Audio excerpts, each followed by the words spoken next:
xochitl, mi cuicatl, flor y canto en mi alma, en mi vida, eres tú. Mi xochitl,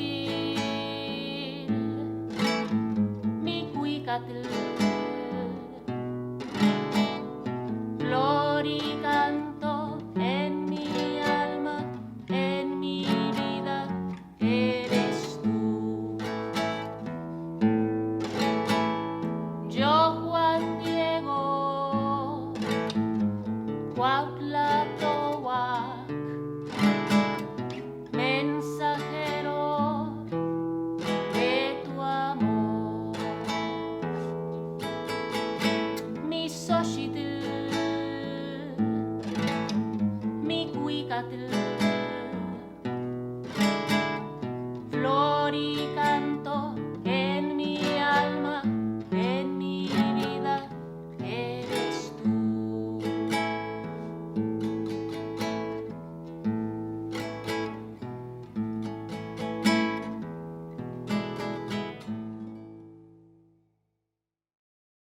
I have been working in the area of culture and art for over 20 years.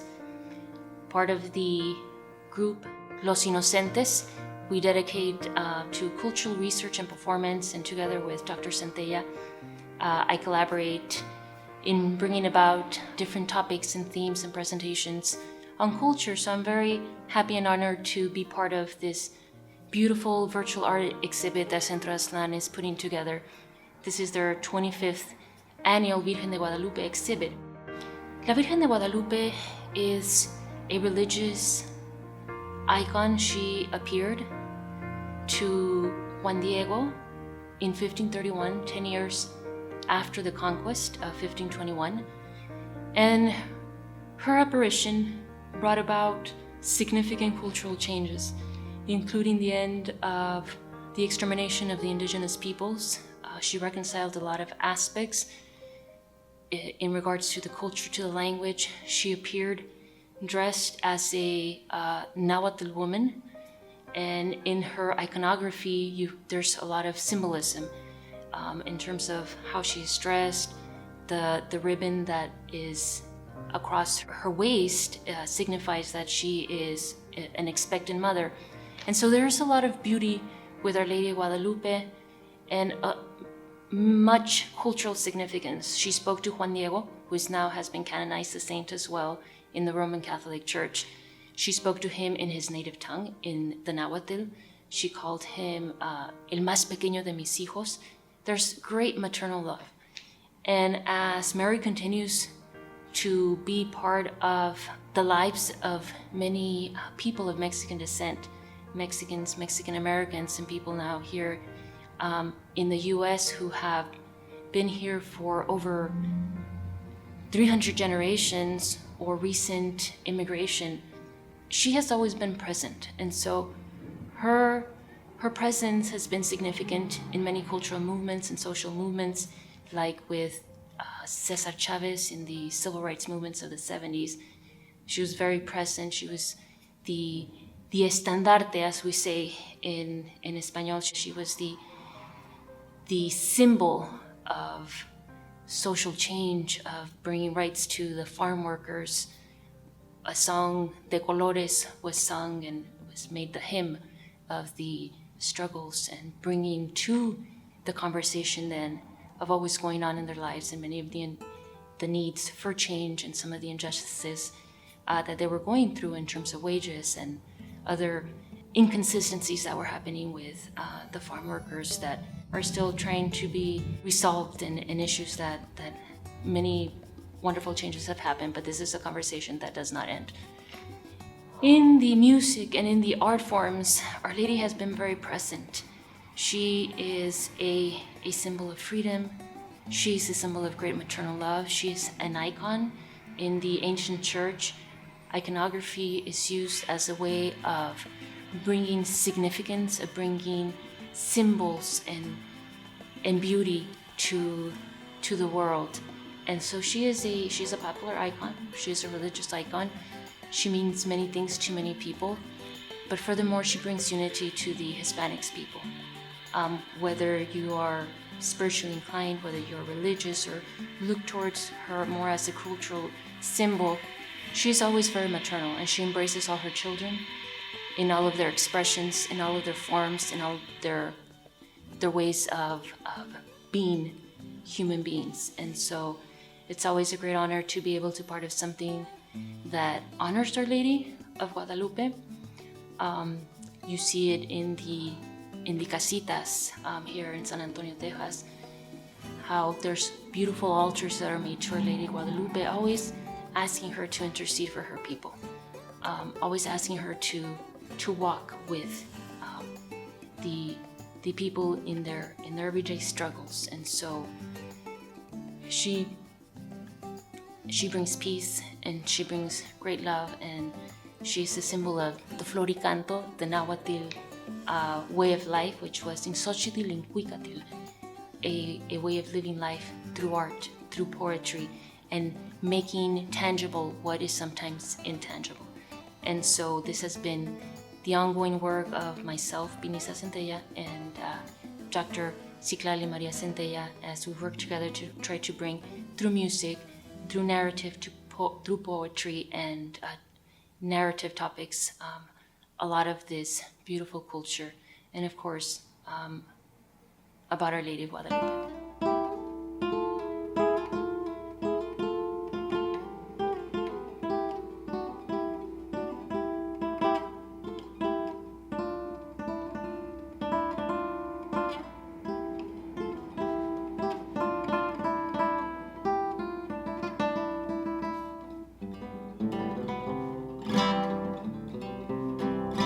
Buenos días, paloma blanca, hoy te vengo a saludar, saludando a tu belleza en tu reino celestial.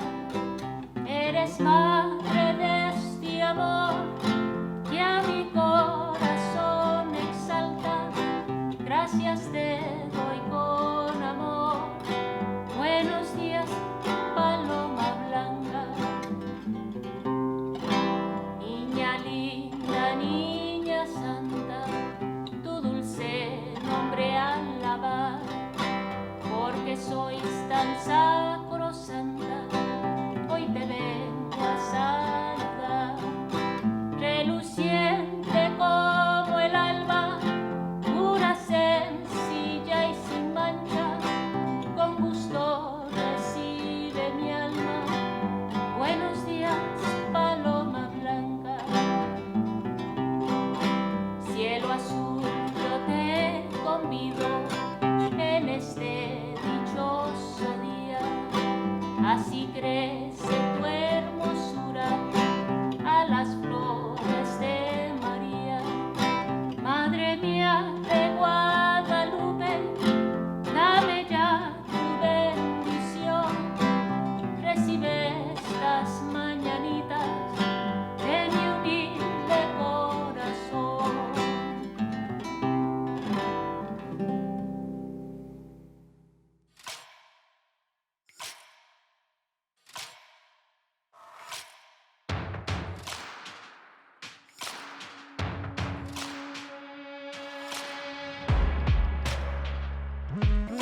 por los montes que Juan Diego caminó,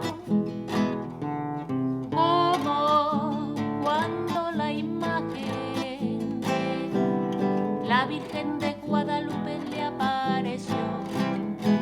Madre de Guadalupe, reina del Tepeyac, venimos de muy lejos en peregrinación para celebrar tu santo, y en esa procesión el mundo entero se une en una canción.